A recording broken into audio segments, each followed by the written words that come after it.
Welcome everyone to Sharing Soulful Stories. Today I am here with Kritika, Datt. Welcome, Kritika.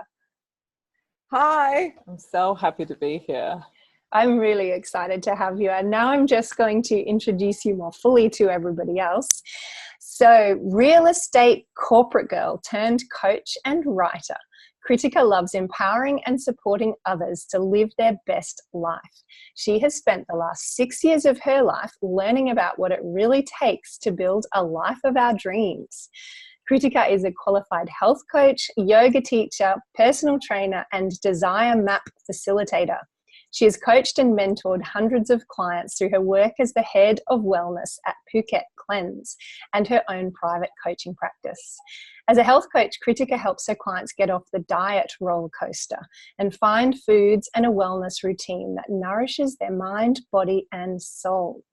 She also mentors clients going through life transitions and believes in everyone's ability to create lives aligned with their core desires and values. She is the founder of My Conscious Transitions and the co-founder of Sparked. Through her own work of personal development, Kritika has learned that connection and freedom are her greatest values, and she is committed to creating a life aligned with these core values. Her journey of growth and self-discovery continues forever, but she is eternally grateful for the gift to help both herself and others heal and live radically. Wow, that all sounds amazing. And I have to say, I was saying just before we jump on this call, I'm a wee bit jealous of these coaches that found their way to Phuket Cleanse. That looks like a wonderful space to start one's coaching journey. So thank you so much for being here, Kritika. And as you know, we're here to talk about spirituality, which is a word that makes some people nervous. So I'm opening the floor to people to share with us, what does spirituality mean to you?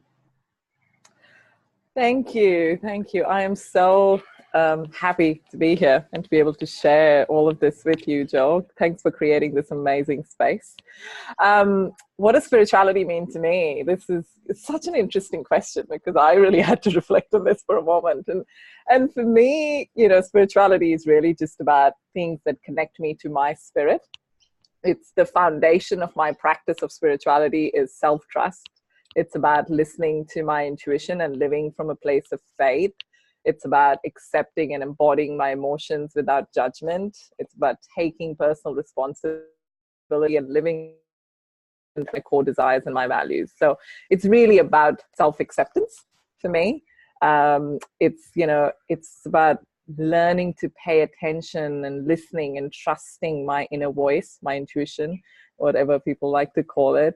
It's, I truly believe that it's that pill that we've all been searching for, over the years and through my own journey and through my coaching practice.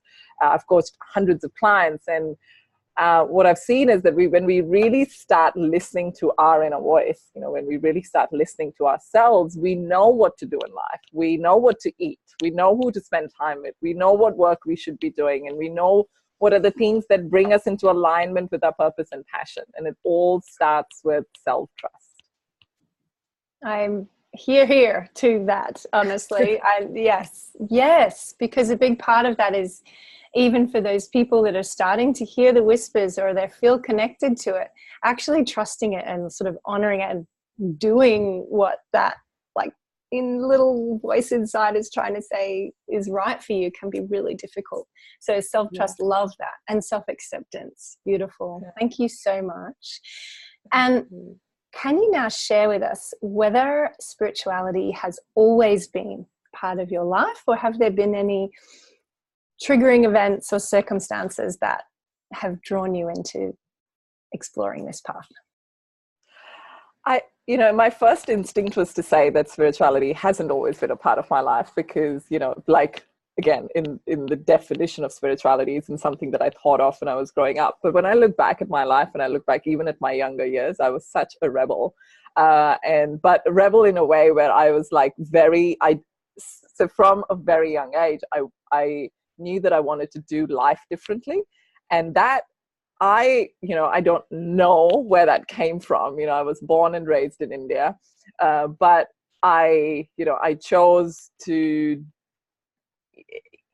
like when I was 17, I chose not to go to college because I was like, no, I'm not going to waste 3 years going to college and studying something that I don't know what I wanted, what I wanted to. I didn't know what I wanted to study at that time. And I remember having this conversation with my father, and it was all about, I will study. I promise I'll study. I will be an educated professional one day. I just don't know what I want to do right now. So let me go and find my way. And I'm really grateful that my parents gave me that space to go and find my way. And I did. I studied more than I would have studied in 3 years in college over the last 5 years, but I did what I wanted to. And in the meantime, obviously, I got a whole lot. So for me, I guess that was self-trust, that I couldn't have done that at the age of 17. For me to take a big decision and go against everything that I was told would have been embodied. I probably was embodying a lot of self-trust, even at that point, but I knew that one day I'm going to study, one day I'm going to know what I want to do in life, and I'm going to do it. But really, it hasn't always been a part of my life in the way that it is now, even though, like I said, I was born and raised in India, a country that is often synonymous with spirituality.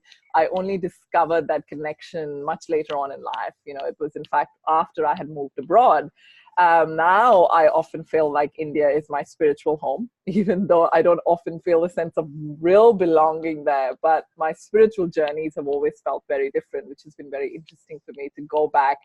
The difference between going back to India and going, when I see my friends and family, how different I feel to when I go on my spiritual journeys, which is, I've learned to practice yoga and gone to ashrams and all of that, which I'll go into.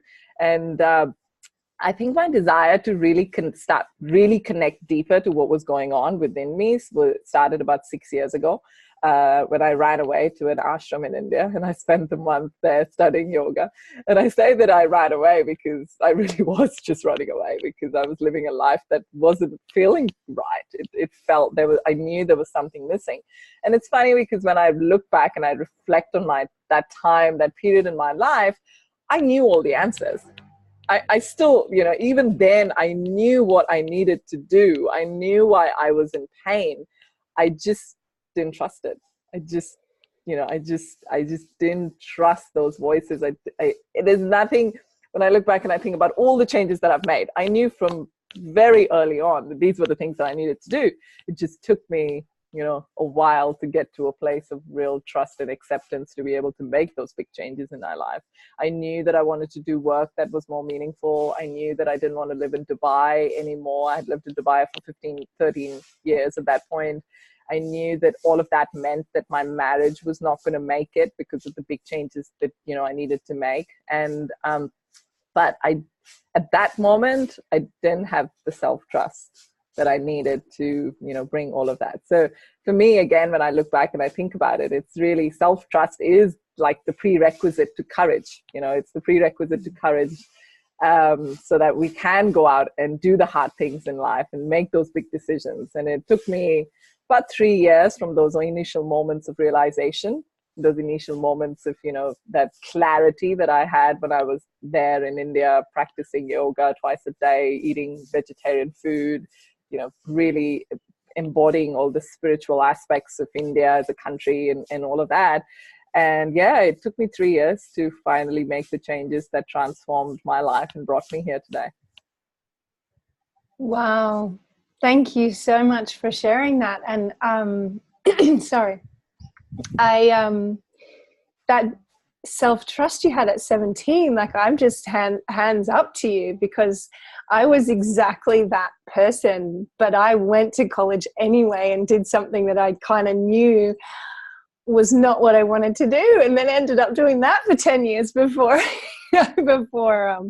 before this other journey unfolded. So wow, to having self-trust. But then, as you say, it wasn't there the whole way through. There was another event that eventually had you go, okay, so having opened that door there at the ashram, how has these last 6 years looked for you? Like, as you've stepped more and more into your spirituality, what are some highs and lows that stand out, or just share the whole lot if that feels all right? Yeah, whatever feels good. Yeah, I think with the 6 years, if anything, it hasn't made it easier in a way that, you know, there have been some massive transitions, really, really big transitions. I mean, the fact that I created My Conscious Transitions was really because I've been through every single one of them in my life. You know, a big career transition, end of a marriage, moving countries, starting over, giving that up, starting a new business, going homeless in the process. It's like just been all out. It really has been. Last 6 years have just been so transitional, but that's because I've just refused to settle. You know, I know what it feels like to live in alignment with your core values and, you know, your truth. And after you kind of know that, it's so much harder to settle. It was so much easier to settle, you know, 10 years ago, because that connection wasn't there. So it was kind of like, well, maybe I'll try this, maybe I'll try that. But now it's like, it's even harder. So if anything, I've actually made my life, you know, harder, as I say, not really, you know, it's just because I'm always asking myself to step up, to step into my truth. I am really gentle, softly, but I'm always reminding myself that I know what my truth is and I have to live by that. And that means taking some hard decisions, doing things that don't tick all the boxes, you know, living life unconventionally, but not compromising on those values. One of the highs of this spiritual journey for me, which was the second sort of point in my life when everything started to unravel and change again, was a couple of years later. You know, as it is, it happened in sort of the first time I went away, then I came back and I made a few changes, but, you know, went back into my life. And then the second time was I spending 3 months in Mysore. Mysore is kind of like the hub of Ashtanga yoga, which is the yoga that I eventually practiced, you know, learned to teach. And that was the trip that fundamentally changed my life, because before that, I think my first sort of journey and first experience was great, because it kind of showed me the things that I didn't want in my life, you know, the job, the life that I was living, the lifestyle that was crippling my soul. I didn't want that, but I wasn't so clear about what it is that I wanted to create for my life. And I think as women, especially, we sometimes know it's easier for us to know what we don't want and then kind of work towards what it is that we do want to create. And that's how it was for me. That was my process. First, I was like, yep, I definitely don't want this. But I was like, what do I really want to create? And that trip was what kind of was that pivotal time in my life where I realized, and this is what, you know, my life is all about now, even 4 years later, was that community and connection and freedom were some of my greatest values. And, you know, on that trip was when I realized that these are the values I wanted to use to create my life, to create the next chapter of my life. And it took me a while to get really clear on what these values truly meant to me, because I truly believe that, you know, we can have similar values, but they can mean very different things to each one of us. So, you know, it's so important in this process to really get clear on what freedom means to you. For me, it means, you know, doing work that aligns with my purpose and my passion and living in a way that, but for some, it may mean just, you know, having more time with their kids. It can mean having more time with their family. It can, you know, it's so many ways to look at the same values and, you know, what they mean to you. So I feel like I have spent the last 4 years now living in alignment with those values, creating my life in alignment with those values, a business that aligns. It's all about community and connection. So in one way or the other, those values have always been a part of everything I've done ever since. And that clarity was really what changed my life, because it gave me that direction. It gave me that compass to go out and be like, okay, this is how I want to create this next season, this next chapter of my life. On the other side, a particular low was at the start of 2018, and this has been coming up a lot recently, was when my work visa to live and work in Thailand was rejected. And it was this news, and my best friend, actually, Sam, gave me this news on a phone call. It's like, I've just heard that your visa's been rejected and you need to leave the country today. I was like, what? Like, it was one of those moments. It was like literally being deported out of a country that you have your whole life and everything you've given up to create this amazing life, and then one day you get this news that, you know what, you can't have it anymore. This is it. And it was a huge, obviously huge day for me, because it was one of those days where, and I look back, it's like nothing's ever going to be the same again after that moment, and it hasn't been. Everything has unraveled since. And the year that followed has been pretty tumultuous. It was hard because I was so sure that this was the life that I wanted to build and create. And then suddenly I was like, okay, well, now it has to look completely different. I don't know what, again, I was thrown into that deep end of, what it is that I want to create now. I've given up everything to create this, and it feels good and it feels right. But obviously that was not that wasn't, I had to, go, there were other plans. So I think I came face to face with some of my deepest fears in this last year, literally losing my home, being kicked out of a country, being denied a work visa, almost going broke in the process, after losing, having to leave my job. It was all happening.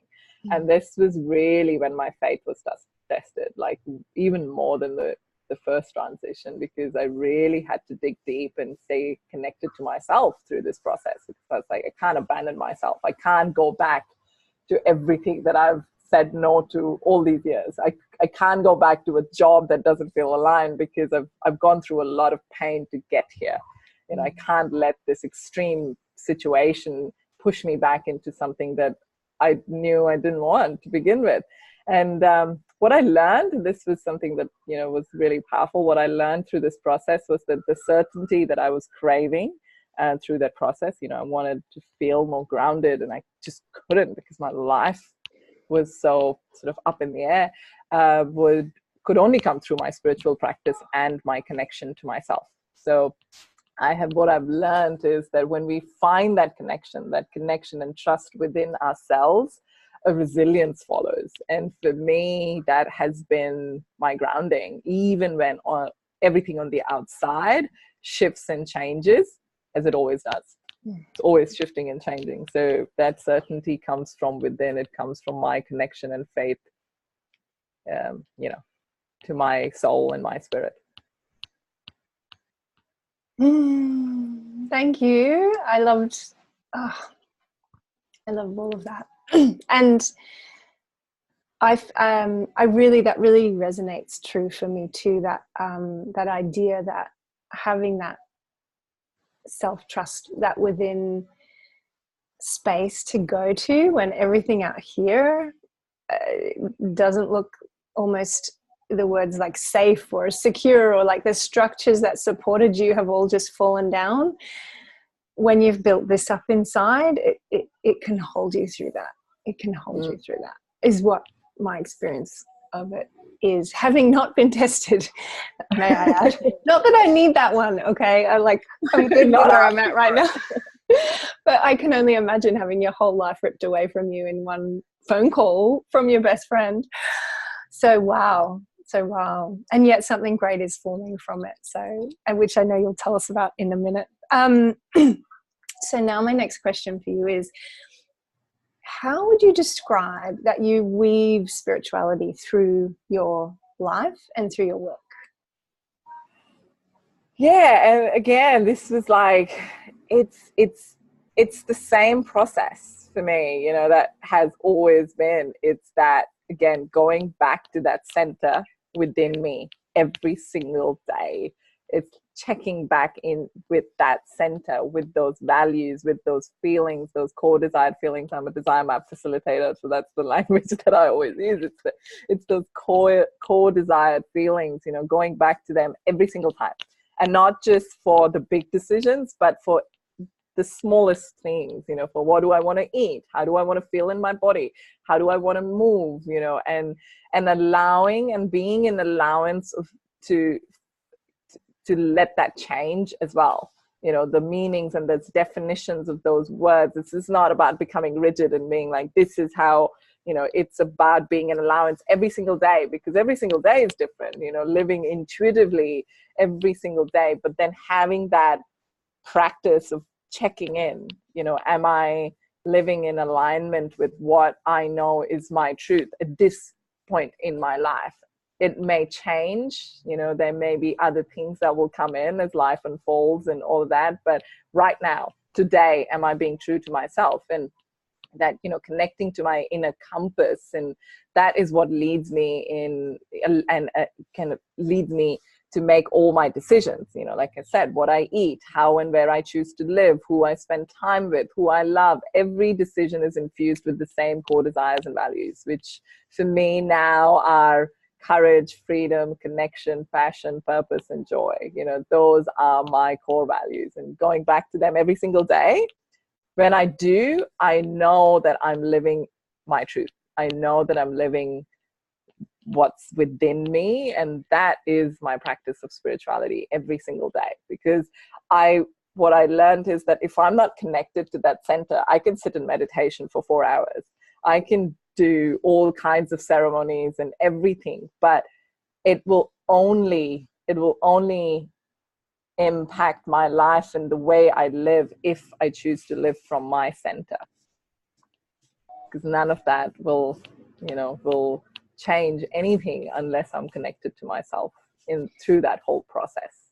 And then those tools are amazing, because once you're connected to yourself and you use those tools to build, to move things through you, to you know, and bring those practices into your life, you can really create a beautiful inner life, inner kind of environment. I love that. I love that. It's so true. That just coming back to yourself, like when you know yourself, and that even is the process to begin with. For a lot of people, isn't it? It's like, I don't know, what are my values? You know, what really are they? And then being able to recenter every day and sort of align to, this is what's the most important things for me. Am I bringing it in everything I do? I just love that. That's gorgeous. Thank you. Thank you. My last question for you, though, is what advice would you have, having coached hundreds of people who I'm sure are not all as comfortable with this self-trust as we are now, someone earlier in their journey, what would you say to them? Yeah, I think there are two parts to this. And the first one is that if self-empowerment is your intention, and this is why you're here, whether that is whatever area of your life you want to feel more empowered in, and you feel like you haven't realized or embodied that yet, you know, that self-empowerment, that truth, your truth in whatever area, whether it's in relationships, whether it's in spirituality, whether it's in health and wellness, you know, whatever is coming up for you right now, is, you know, really start by looking within and getting really honest about what are you not currently taking responsibility for, and stepping into that with full willingness, you know, accepting your truth, even the painful parts, and stepping into that, you know, becoming a little bit uncomfortable, you know, really stepping into our truth and paying attention to those inner voices and to your soul and to your spirit, because, you know, we're so used to outsourcing knowledge and empowerment, and, you know, and as a coach, obviously this is the work that I do, but my greatest thing is to take people back to themselves, because I don't have the answers. Nobody else does. No one on the outside has your answers. So really it's about accepting responsibility and really accepting that, yes, I'm the only one that knows my truth and what's brought me here, and stepping into that space with full willingness and going into that, you know, with the acceptance that, yes, some parts of this truth may not be easy. They may not be what I want them to be, but can I allow that? Can I be an allowance of my own truth so that I can truly empower myself and live a life that is true to me? And, you know, it's so important to remember that we're all born with it, you know, this elusive intuition, this inner voice, whatever we like to call it, we're all born with it. But it's a muscle like any other. We must work to strengthen it, you know, softly, gently, without trying too hard and being hard on ourselves, because, you know, sometimes we can become quite hard on ourselves in the process. You know, why don't I know this? Why am I not here? It's fine. It's all unfolding as it's meant to, but we have to do it over and over again. You know, find the courage to fall and to surrender our fears. And that's when this belief and trust in ourselves truly unfolds, when we allow that, when we're in allowance of our truth and allowance of of letting ourselves fall and surrender every single time. It brings us closer and closer to that. Yes. Yeah. I agree. And maybe we're both coaches and we have similar thoughts and similar ideas that we share with our clients, but just yes to all of that. That I hope that's coming through in these conversations, that everybody's path is different. And but that was a really beautiful way to, make it clear is that the only person that can know what's true for you and what's best for you is you. Working with coaches can help you get out of your head and into your heart and hear it perhaps, but it's your voice and your answers that are going to be what you find, not what somebody else has told you is what you should think, feel, do, be, all of that. So thank you for that. Thank you. You said about sharing two things, and I'm just trying in my head to go, did we actually have I cut you off? Would you say something else? No. So it was, the first part was the self-empowerment, right. And the second part was, just strengthening that muscle. You got to do it. Only happens through when we strengthen that muscle. Amazing. You weaved them together so nicely. I was like, did I hear her out? Has she finished? Amazing. Thank you so much. And for all the people listening that want to hear more of what you're up to and how to connect with you, can you please share a little more and your links and those things for everybody? Yes. So part of this process and part of my journey for the last year, I think the best part of my journey has been creating Sparked with my best friend. And Sparked is, it's not just a business for us. Obviously, it's how we do life. It's how we do everything. And creating a community has been huge, because going back to my own little journey of, when everything unraveled and I was deported out of the country, the biggest question that came up for me was, what am I losing? What am I really losing in this process? What's the pain? Where is that pain coming from? That really deep pain that I was experiencing.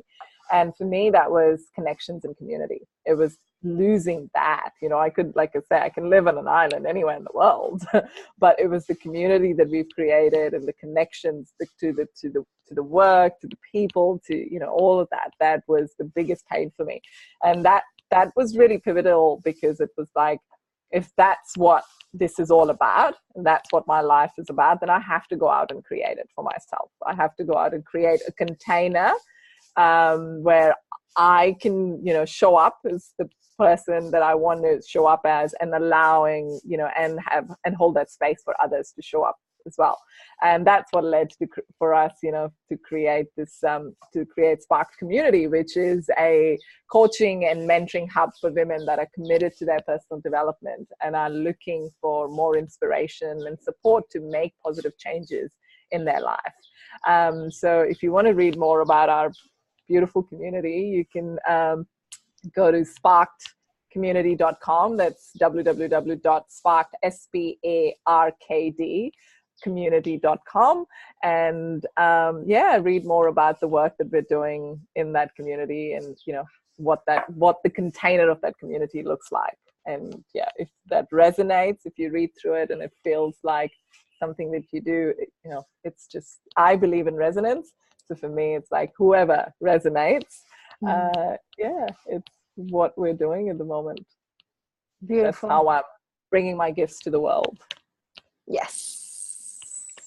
And I'm sure that everyone is very grateful to have them in the world. Thank you for bringing them in that way. And I so love the word resonance. It's come up in a lot of these conversations. I just touch on that for a second, because part of that word, I wonder sometimes if that is a spiritual jargony word that we sometimes use. I don't know if people know what that means, but it's one of the great descriptions someone once used was like the tuning forks. You click one set and then the other ones come into harmony, and it's almost like that. I actually get a sensation of it in my body, but you really can feel, yes, this feels like something I want to look into and pursue. So amazing. Thank So you. thank you so much for being with us today and sharing your take on spirituality and what it can bring for people and what the journey's been for you. Thank you so much for having me here, and again for creating this beautiful container for us to share our stories and inspire people. Thank you. Oh, it has been my pleasure. I'm loving it so much, connecting with everybody. And I'm just going to say thank you everyone for watching. This was Kritika, and you can check her out using the links below if you're interested in finding out more.